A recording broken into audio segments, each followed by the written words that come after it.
പരിശുദ്ധാത്മാവേ സഹായക, നിരന്തരമെന്നെ സഹായിക്കണേ. പരിശുദ്ധാത്മാവേ സഹായക, നിരന്തരമെന്നെ സഹായിക്കണേ. നിത്യവും കൂടെ വസിക്കുന്നോനേ, അഭിഷേകത്തിനഗ്നി നിറച്ചിടണേ. നിത്യവും കൂടെ വസിക്കുന്നോനേ, അഭിഷേകത്തിനഗ്നി നിറച്ചിടണേ.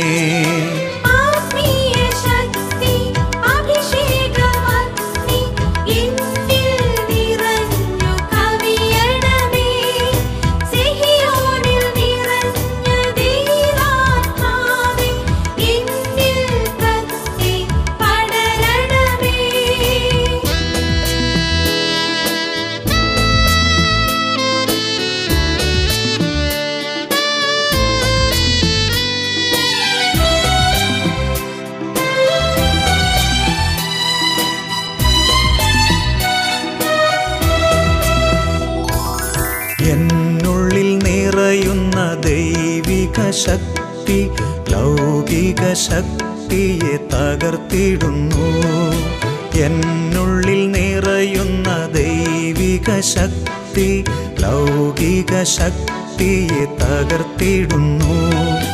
പാപനീതി ന്യായ ബോധ്യങ്ങൾ ഹൃത്തിൽ നിറച്ചെന്നെ അഭിഷേചിക്കൂ. പാപനീതി ന്യായ ബോധ്യങ്ങൾ ഹൃത്തിൽ നിറച്ചെന്നെ അഭിഷേചിക്കൂ.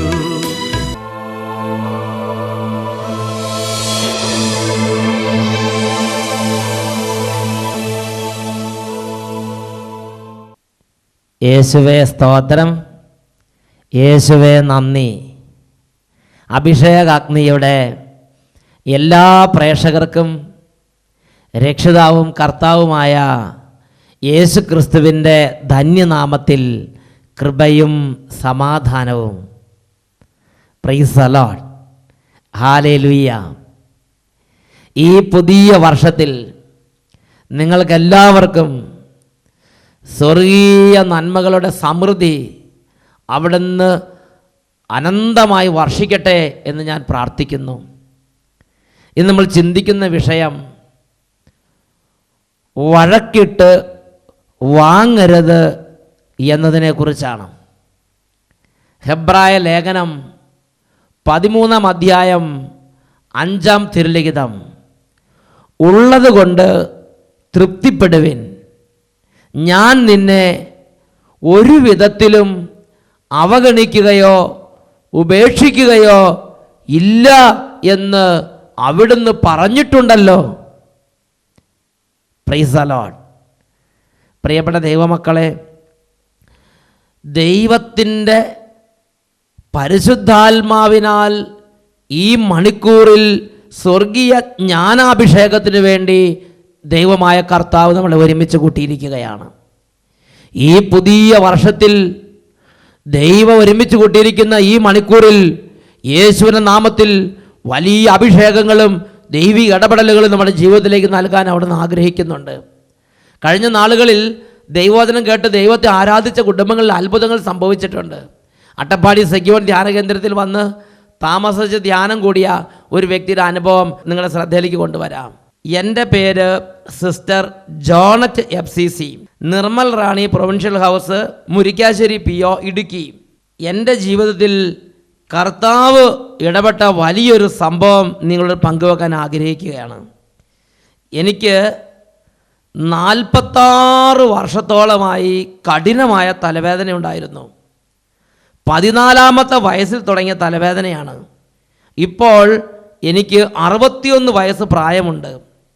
അല്പം വെയിൽ കൊണ്ടാൽ, അല്പം വിശന്നാൽ, കുറച്ച് യാത്ര ചെയ്താൽ എനിക്ക് ശക്തമായ തലവേദന ഇളകും. ഛർദിയും ഉണ്ടാകുമായിരുന്നു. മഠത്തിൽ ചേർന്നപ്പോഴും സിസ്റ്റർ ആയപ്പോഴുമൊക്കെ ഇങ്ങനെ തന്നെയായിരുന്നു. എൻ്റെ തലവേദനയും ഛർദിയും കണ്ട് മഠത്തിലുള്ള പലരും പേടിച്ചിട്ടുണ്ട്. അത്ര ശക്തമായ തലവേദനയായിരുന്നു എനിക്കുണ്ടായിരുന്നത്. തലവേദന വന്നാൽ 10-15 തവണ ഞാൻ ഛർദിക്കും. അലോപ്പതി, ആയുർവേദം, ഹോമിയോ ഇങ്ങനെയുള്ള എല്ലാ കാര്യങ്ങളും പരീക്ഷിച്ചു. ENT, ന്യൂറോളജി തുടങ്ങിയ ഡോക്ടർമാരുടെ വിദഗ്ധ ചികിത്സയും നേടിയിട്ടുണ്ട്. LP, എക്സ്റേ, സ്കാനിങ് തുടങ്ങി ഒരുപാട് ടെസ്റ്റുകളും ചെയ്തിട്ടുണ്ട്. രക്തോട്ടം കുറവായതാണ് കാരണം എന്ന് എല്ലാവരും വിധി എഴുതി. തലവേദന തുടങ്ങുമ്പോൾ തന്നെ ഉറങ്ങാൻ മരുന്ന് കഴിക്കുക, ഇതായിരുന്നു പ്രതിവിധി. 2 വർഷമായി ഉറങ്ങാൻ കിടക്കുമ്പോഴേ തലവേദന തുടങ്ങും. 2 മണി വരെ കഷ്ടിച്ച് പിടിച്ചു നിൽക്കും, പിന്നെ ശക്തമാകും. അങ്ങനെ ഉറക്കമില്ലാത്ത രാത്രികൾ. ഗുളികയുടെ സഹായത്താൽ മാത്രം കുറച്ചു നേരം ഉറങ്ങും. രാവിലെ വിശുദ്ധ കുർബാന മിക്കവാറും മുടങ്ങുമായിരുന്നു. അങ്ങനെ ഇരിക്കെ 2009 ഓഗസ്റ്റ് 23 തൊട്ട് 28 വരെ അട്ടപ്പാടിയിൽ സെഗിയോൺ ധ്യാന കേന്ദ്രത്തിൽ താമസിച്ചുള്ള ധ്യാനം കൂടി. എൻ്റെ തലവേദനയുടെ കാര്യം ഞാൻ അവിടെ പറഞ്ഞു. കർത്താവിൻ്റെ ദാസൻ എൻ്റെ ശിരസിൽ കരങ്ങൾ വെച്ച് പ്രാർത്ഥിച്ചിട്ട് പറഞ്ഞു, സിസ്റ്റർ ചോദിച്ചത് ദൈവം തന്നു കഴിഞ്ഞു. അതിനുശേഷം ഇന്ന് വരെ എൻ്റെ തലവേദന തിരിച്ചു വന്നിട്ടില്ല. എൻ്റെ ദൈവത്തിന് 1000 നന്ദി ഞാൻ അർപ്പിക്കുന്നു.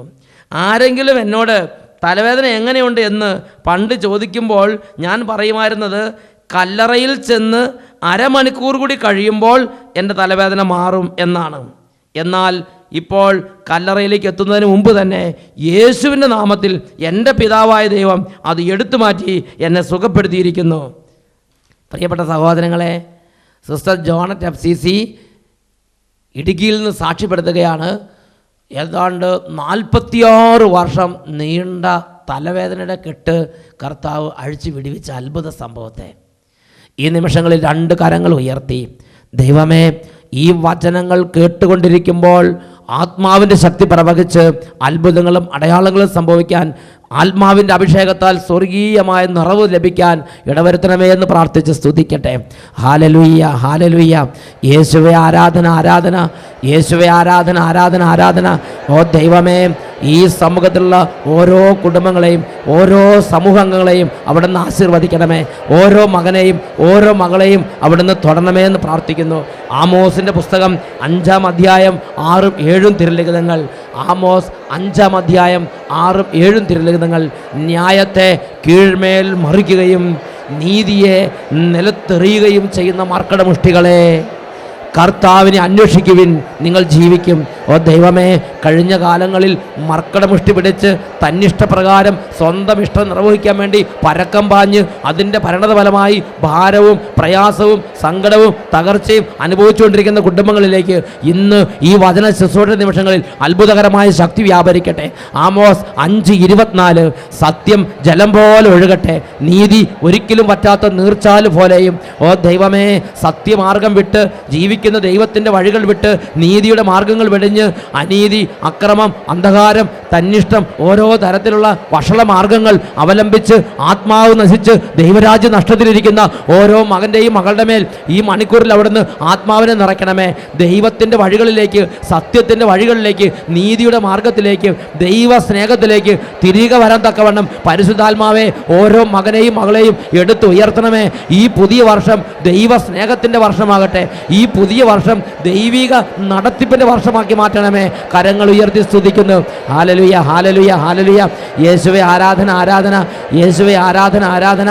യേശുവേ ആരാധന, ആരാധന. യേശുവേ ആരാധന, ആരാധന. യേശുവേ ആരാധന. യേശുവേ സ്തോത്രം. യേശുവേ ആരാധന. യേശുവേ നന്ദി. യേശുവേ സ്തോത്രം. യേശുവേ നന്ദി.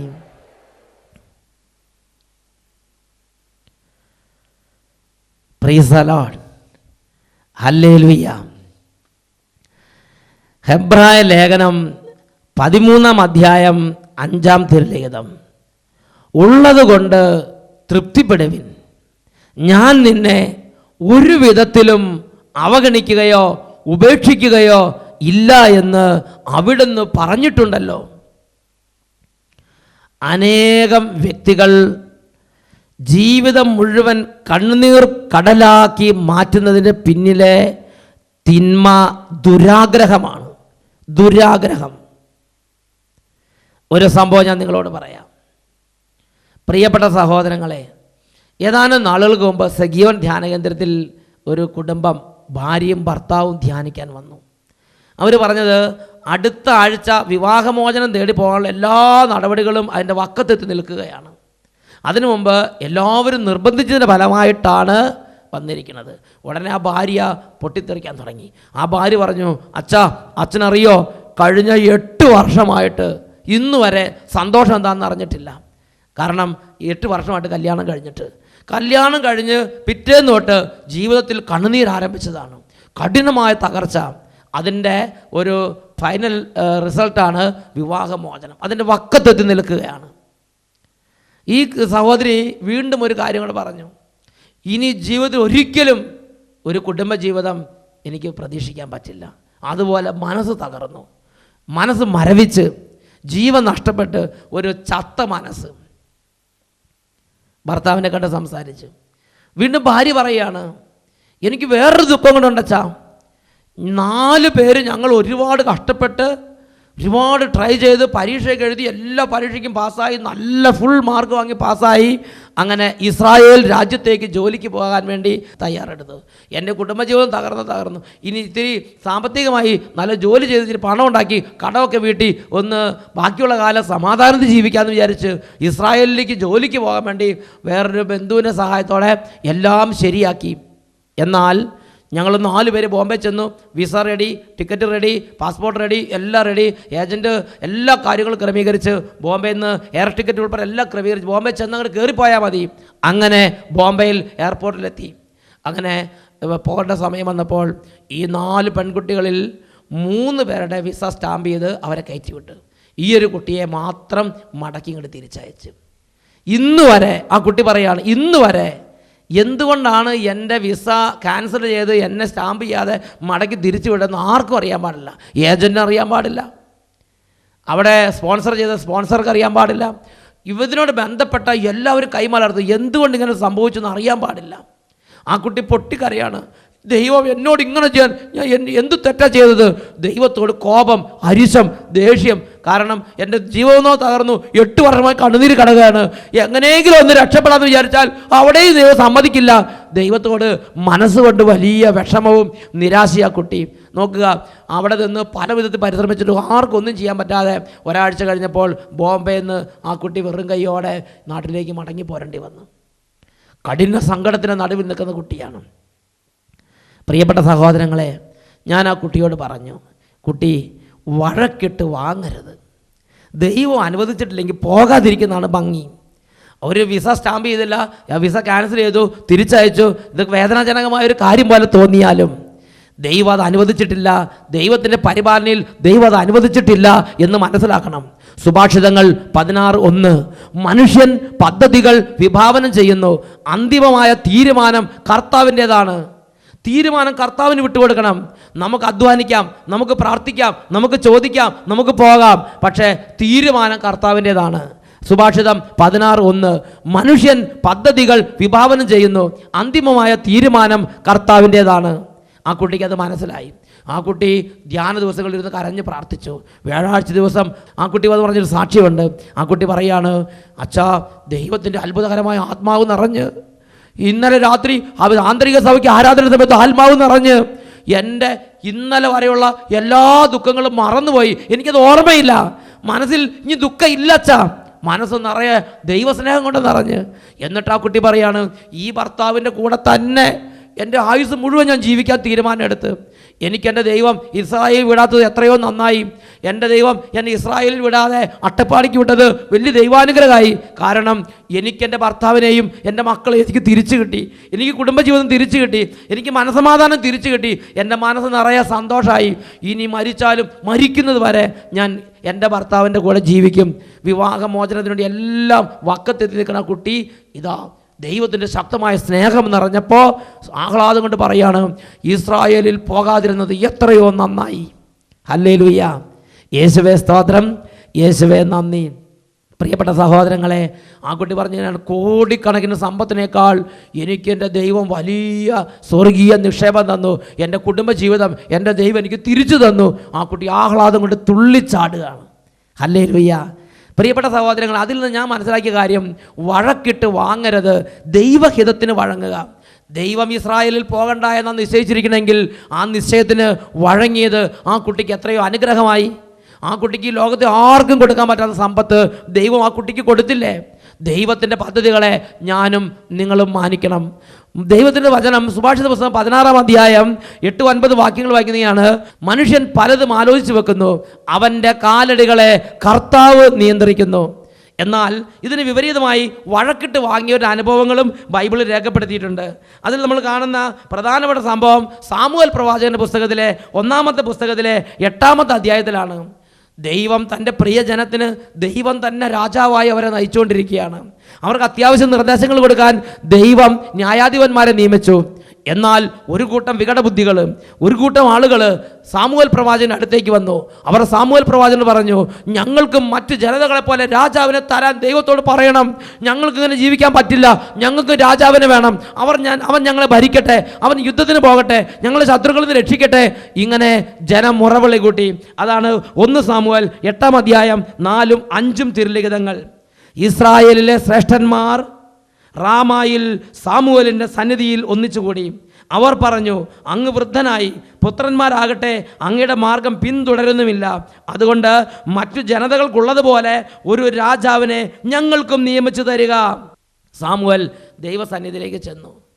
ദൈവം സാമുവേലിനോട് പറഞ്ഞു, അവർ നിന്നെയല്ല, അവരുടെ രാജാവായ എന്നെയാണ് പരിത്യജിച്ചിരിക്കുന്നത്. നീ അവരുടെ നിർബന്ധത്തിന് വഴങ്ങി ചെയ്തു കൊടുക്കുക. ദൈവം ആ ജനത്തിൻ്റെ മേൽ ഇഷ്ടക്കേടോടുകൂടി ഇടപെടുന്നതാണ് 1 സാമുവേൽ 8-ാം അധ്യായം 7-8 വാക്യങ്ങളിൽ കാണുന്നത്. പ്രിയപ്പെട്ട സഹോദരങ്ങളെ, സാമുവേൽ പ്രവാചകൻ വീണ്ടും ജനത്തെ വിളിച്ചുകൂട്ടി. സാമുവേൽ പ്രവാചകൻ പറഞ്ഞു, നിങ്ങൾക്കൊരു രാജാവ് വന്നാൽ ഇപ്പോൾ നിങ്ങൾ അനുഭവിക്കുന്ന ഈ ദൈവത്തിൻ്റെ ശക്തമായ അനുഭവം നിങ്ങൾക്ക് കുറയും. നിങ്ങൾ പാപത്തിലേക്ക് പോകും. രാജാക്കന്മാർ പാപികളാണെങ്കിൽ നിങ്ങളും പാപികളാകും. രാജാക്കന്മാർ ദുർമാർഗികളാണെങ്കിൽ നിങ്ങൾ ദുർമാർഗികളാകും. അവർ വിഗ്രഹാരാധികളാണെങ്കിൽ നിങ്ങളും വിഗ്രഹാരാധകരാകും. നിങ്ങളുടെ മക്കളും അതിന് നിർബന്ധിക്കപ്പെടും. നിങ്ങൾക്ക് നിങ്ങളുടെ ഭാവിക്കും വലിയ നാശം ഉണ്ടാവും. എന്നിട്ട് 1 സാമുവേൽ 8-ാം അധ്യായം 18-19 വാക്യങ്ങളിൽ ഇങ്ങനെ പ്രവാചകൻ പഠിപ്പിച്ചു, നിങ്ങൾ തെരഞ്ഞെടുക്കുന്ന രാജാവ് നിമിത്തം അന്ന് നിങ്ങൾ വിലപിക്കും, എന്നാൽ നിങ്ങളുടെ വിലാപം കർത്താവ് കേൾക്കുകയില്ല. സാമുവേലിന്റെ വാക്കുകൾ ജനം അവഗണിച്ചു. അവർ പറഞ്ഞു, ഞങ്ങൾക്ക് രാജാവിനെ കിട്ടണം, ഞങ്ങൾക്ക് രാജാവിനെ കിട്ടണം, ഞങ്ങൾക്ക് മറ്റ് ജനതകളെ പോലെ ആകണം. ഒരേ നിർബന്ധം. ഇതിൻ്റെ പേരാണ് ദുശാഠ്യം. ദുശാഠ്യം. ഞങ്ങൾക്ക് രാജാവിനെ കിട്ടണം, ഞങ്ങൾക്ക് രാജാവിനെ കിട്ടണം, ഞങ്ങൾക്ക് രാജാവിനെ കിട്ടണം, ഞങ്ങൾക്ക് മറ്റ് ജനതകളെ പോലെ ആകണം, ഞങ്ങൾക്ക് മറ്റ് ജനതകളെ പോലെ ആകണം. ഒരേ ആഗ്രഹം, ഒരേ വെമ്പല്, ഒരേ ദാഹം. ദൈവം അവരുടെ നിർബന്ധത്തിന് വഴങ്ങി അവർക്ക് സാവൂൾ രാജാവിനെ കൊടുത്ത്. പ്രിയപ്പെട്ട സഹോദരങ്ങളെ, സാവൂൾ രാജാവിൻ്റെ ഭരണം അവിടേക്ക് അങ്ങോട്ട് പൊടി പൊടിച്ച് സാവൂൾ രാജാവിൻ്റെ ഭരണത്തിൽ ജനങ്ങൾ അവസാനം നിലവിളിച്ച്. പ്രിയപ്പെട്ട സഹോദരങ്ങളെ, തുടർന്ന് അങ്ങോട്ട് ഇസ്രായേലിൽ ദാവീദും സോളമന് ശേഷം 20 രാജാക്കന്മാരും ഭരണം നടത്തിയിട്ടുണ്ട്. ഈ രാജാക്കന്മാരുടെ ഭരണത്തെക്കുറിച്ച് രാജാക്കന്മാരുടെ പുസ്തകത്തിൻ്റെ ആമുഖത്തിൽ പണ്ഡിതന്മാർ രേഖപ്പെടുത്തി ഇങ്ങനെയാണ്: ഇസ്രായേലിൽ BC 931 മുതൽ 721 വരെ 18 രാജാക്കന്മാർ ഭരണം നടത്തിയിട്ടുണ്ട്. ഇസ്രായേൽ എല്ലാ രാജാക്കന്മാരും ദൈവഹിതത്തിനെതിരായി പ്രവർത്തിച്ചവരാണ്. ആഹാബ് രാജാവിൻ്റെ കാലത്താണ് ഇസ്രായേൽ ദൈവത്തിൽ നിന്ന് ഏറ്റവും അധികം അകന്നു പോയത്. BC 721 ഇസ്രായേൽ നശിപ്പിക്കപ്പെട്ടു. എന്ന് പറഞ്ഞാൽ ഇസ്രായേൽ എന്ന് പറയുന്ന ഒരു രാജ്യം ഈ ഭൂമുഖത്ത് ഇല്ലാതിരിക്കാൻ തക്കവണ്ണം അതിനെ തച്ചുടച്ച് ചാരവും വെണ്ണീർ കൂമ്പാരവുമാക്കി ശത്രുക്കൾ മാറ്റി. നോക്കുക, ഈ തല്ലുകൂടി രാജാവിനെ വാങ്ങിച്ചിട്ട് ഏതാണ്ട് 10-20 രാജാക്കന്മാർ, ദാവീദ്, സോളമൻ കൂടാതെ 18 രാജാക്കന്മാർ, മൊത്തം 21 രാജാക്കന്മാർ ആ ജനത്തെ മാറി മാറി ഭരിച്ചു കഴിഞ്ഞപ്പോൾ ആ ജനം ഈ ലോകത്ത് ഒന്നിനും കൊള്ളാത്ത വെള്ളരിത്തോട്ടത്തിലെ മാടം പോലെ ജീർണിച്ചു പോയില്ലേ? അതിനുശേഷം BC 721 എന്നേക്കുമായി രാജ്യത്തെയും ആ ജനതയെയും ഭൂമുഖത്ത് നിന്ന് തല്ലി ചിന്ന ഭിന്നമാക്കി ചിതറച്ച് കളഞ്ഞു. ആ രാജ്യം പിന്നെ നിലനിന്നില്ല. പിന്നെ യൂദയ എന്ന് പറഞ്ഞ ചെറിയ രാജ്യമുണ്ട്. അവിടെയും ഏതാണ്ട് 20 രാജാക്കന്മാർ ഭരണം നടത്തിയിട്ടുണ്ട്. യൂദായുടെ സ്ഥിതിയും വ്യത്യസ്തമായിരുന്നില്ല. വിഗ്രഹാരാധന നിർത്തലാക്കാൻ ഏതാനും രാജാക്കന്മാർ പരിശ്രമിച്ചു. അവരിൽ ജോസിയ രാജാവിൻ്റെ പരിഷ്കാരങ്ങൾ സവിശേഷ ശ്രദ്ധ ആകർഷിക്കുന്നു. എന്നാൽ ഭൂരിപക്ഷം രാജാക്കന്മാരും ഇസ്രായേൽ രാജാക്കന്മാരെ പോലെ ദൈവഹിതത്തിന് വിപരീതമായി പ്രവർത്തിച്ചു. ഈ കാലഘട്ടത്തിൽ ആമോസ്, ഹോസിയ, യേശയ്യ, ജെറമിയ, ഏലിയ, എലീഷ തുടങ്ങിയ വൻ പ്രവാചകന്മാർ, ഉഗ്രമൂർത്തികൾ ആ രാജ്യത്ത് ദൈവത്തിൻ്റെ ദൂതുകൾ അറിയിച്ചു. പക്ഷേ അവരുടെ പ്രവർത്തനങ്ങൾ കൊണ്ടൊന്നും ജനത്തെ സത്യമാർഗത്തിലേക്ക് തിരിക്കാൻ പറ്റിയില്ല. അതുപോലെ രാജാക്കന്മാർ ദുഷിച്ചതായതുകൊണ്ട് ജനവും ദുഷിച്ചുപോയി. പ്രവാചകൻ ഏലിയ, എലീഷ, യേശയ്യ, ജെറമിയ, ആമോസ് തുടങ്ങിയ വൻകിട പ്രവാചകന്മാർ സർവ്വശക്തിയും എടുത്ത് പ്രവർത്തിച്ചിട്ടും ഈ പാപത്തിൻ്റെ അറുതി വരുത്താൻ ജനത്തെ ദൈവത്തിലേക്ക് തിരിക്കാൻ പറ്റാത്ത വണ്ണം ഈ രാജാക്കന്മാർ വഴി ജനം നശിച്ച് നാമാവശേഷമായി പോയി. Hallelujah, hallelujah. യേശുവേ സ്തോത്രം, യേശുവേ നന്ദി. പ്രിയപ്പെട്ട സഹോദരങ്ങളെ, വഴക്കിട്ട് രാജാക്കന്മാരെ വാങ്ങിച്ച് അത് അവർക്ക് കയ്പ് നീരായി മാറി. ആ രാജാക്കന്മാർ മുഖാന്തരം ആ രാജ്യവും ആ ജനതയും ആ സംസ്കാരവും നശിച്ച് ജീർണിച്ചു പോയി. ബാബിലോൺ പ്രവാസത്തിലേക്കും അസീറിയൻ അടിമത്തത്തിലേക്കും വലിച്ചെറിയപ്പെട്ട്. നോക്കുക, വഴക്കിട്ട് വാങ്ങി. ഇനി വഴക്കിട്ട് വാങ്ങിയ മറ്റൊരു സംഭവം സംഖ്യയുടെ പുസ്തകത്തിൽ കാണുന്നുണ്ട്. ദൈവം തൻ്റെ പ്രിയപ്പെട്ട ജനത്തെ ഈജിപ്തിൽ നിന്ന് മോചിപ്പിച്ച് രാത്രിയിൽ അഗ്നിസ്തംഭമായും പകൽ മേഘത്തൂണായും അവരുടെ കൂടെ നടന്ന് അവർക്ക് വേണ്ടതെല്ലാം ചെയ്ത് അവരുടെ മുമ്പേ അവരുടെ ദൈവം നടന്നുകൊണ്ടിരുന്നു. എന്നാൽ ഇതിൽ തൃപ്തമാകാത്ത ജനം എന്ത് ചെയ്തു? സംഖ്യയുടെ പുസ്തകം 11-ാം അധ്യായം 5-6 വാക്യങ്ങൾ അവർ പറയുകയാണ്, ഈജിപ്തിൽ വെറുതെ മത്സ്യം കിട്ടിയിരുന്നു. വെള്ളരിക്ക, മത്തങ്ങ, സവോള, ചെമന്നുള്ളി, വെള്ളുള്ളി ഇതെല്ലാം ഞങ്ങൾ ഓർത്തു പോകുകയാണ്. ഇവിടെ ഞങ്ങളുടെ പ്രാണനോ പോകുന്നു. ഈ മന്നയല്ലാതെ ഇവിടെ ഒന്നുമില്ല. അവർ വിഷമിച്ച് പിറുപിറുക്കുകയാണ്. ദൈവം നല്ല മന്ന കൊടുത്ത് പോഷിപ്പിച്ചുകൊണ്ട് വരുമ്പം ഇവർ പറയാണ്, ഈ മന്നയല്ലാതെ ഇവിടെ എന്നാ ഉള്ളത്? ഇതുകൊണ്ട് മടുത്ത്. ഈജിപ്തിലായിരുന്നെങ്കിൽ വെള്ളുള്ളി, ചുവന്നുള്ളി, സവോള, വെള്ളരിക്ക, പപ്പടം എല്ലാം കിട്ടുമായിരുന്നു. അവർ പിറുപിറുക്കുകയാണ്. പ്രിയപ്പെട്ട സഹോദരങ്ങളെ, മോശ ദൈവസന്നിധിയിൽ ചെന്ന് വിലപിച്ച് ദൈവം ഒരു തെക്കൻ കാറ്റയച്ച്, അതാണ് സംഖ്യയുടെ പുസ്തകം 11-ാം അധ്യായം 31 തൊട്ട് 35 വരെ വാക്യങ്ങൾ. ഇവരുടെ ആവലാതി പിറുപിറുപ്പ് ദൈവസന്നിധിയിലെത്തി. ദൈവം ആ കണ്ണുനീരിലേക്ക് ഇടപെട്ട് അവരുടെ നിർബന്ധത്തിന് വഴങ്ങി ആ മന്നയും അത് മാറ്റിയിട്ട് പകരം കാടപ്പക്ഷി അയച്ച് ഇതാ അവരുടെ കൂടാരത്തിന് ചുറ്റിനും 1 മുഴ ഉയരത്തിൽ കാടപ്പക്ഷികൾ വന്ന് വീണു.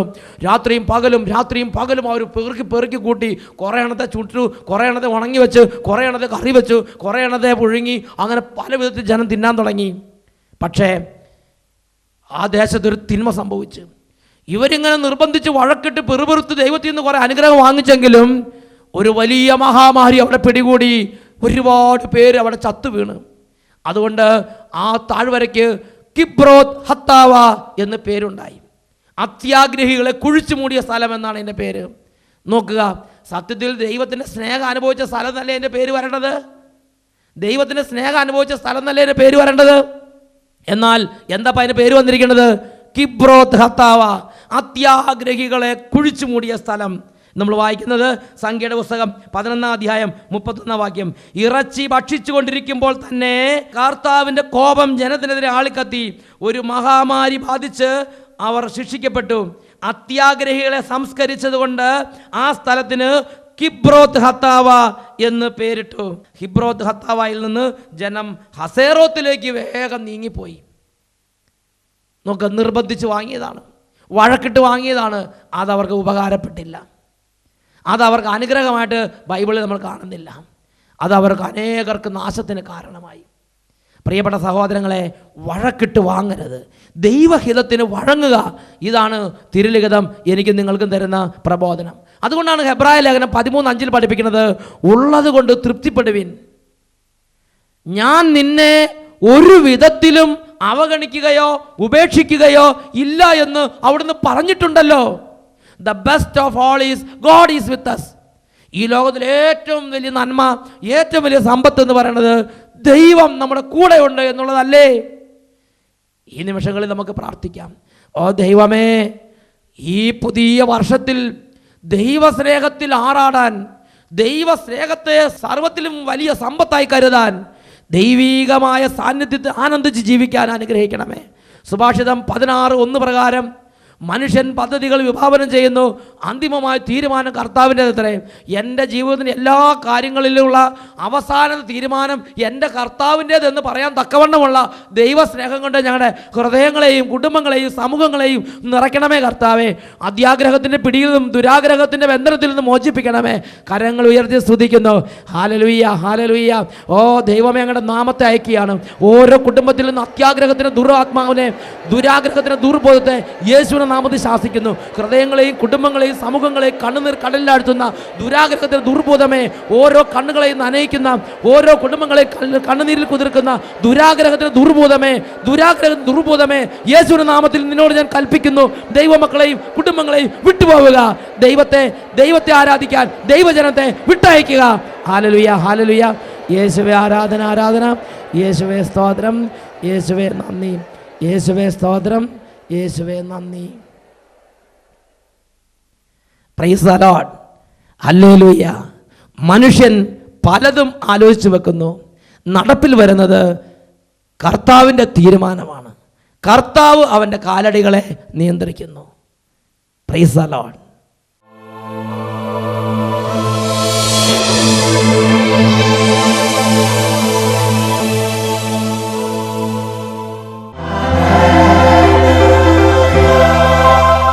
സങ്കീർത്തനം 27:8 എൻ്റെ മുഖം തേടുവിൻ എന്ന് അവിടുന്ന് കൽപ്പിച്ചു. ഇതാ ഞാൻ അങ്ങയുടെ മുഖം തേടുന്നു എന്ന് എൻ്റെ ആത്മാവ് അങ്ങയോട് മന്ത്രിക്കുന്നു. കർത്താവേ, അങ്ങയുടെ മുഖം എന്നിൽ നിന്ന് മറച്ചു വെക്കരുതേ. രണ്ട് കരങ്ങളും കർത്താവിലേക്ക് ഉയർത്തി ദൈവമായ കർത്താവിൻ്റെ അത്ഭുത സാന്നിധി ഈ വർഷം മുഴുവനും ഒരു വലിയ കവചമായി, ആവരണമായി ജീവിതത്തിന് ചുറ്റിലും നിറഞ്ഞു നിൽക്കട്ടെ. പ്രാർത്ഥിക്കാം. Hallelujah, hallelujah. ഓ ദൈവമേ, ദൈവ സാന്നിധ്യത്തിൽ നിന്നും ദൈവരാജ്യത്തിൽ നിന്നും ദൈവമക്കളെ വഴിതെറ്റിച്ചു കൊണ്ടുപോകുന്ന എല്ലാ അന്ധകാര പീഡകളെ ശാസിക്കുന്നു. ദൈവകൃപയിൽ ആനന്ദിക്കാൻ, ദൈവത്തിൽ സന്തോഷിക്കാനുള്ള ഉന്നത അഭിഷേകം ഇപ്പോൾ കുടുംബങ്ങളിലേക്ക് വ്യാപരിക്കട്ടെ. Hallelujah, hallelujah. യേശുവേ ആരാധന, ആരാധന. യേശുവേ സ്തോത്രം.